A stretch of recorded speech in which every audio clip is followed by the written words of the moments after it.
Hi guys, nandito tayo sa sentro ng Naga City sa ganitong oras pa lang. The time is 5:28.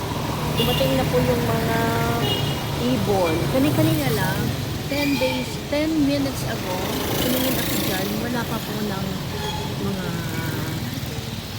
bird na yan. Pero ngayon, na mag-aagaw na malapit ng mag-agaw ang dilim at ang liwanag. Ay, ito naman po itong mga migratory bird. Hindi natin alam parang anong tawag ng bird na yan.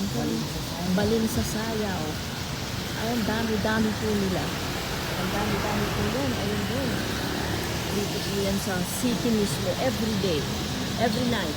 Every night nandito po sila. So, hindi natin alam ang reason.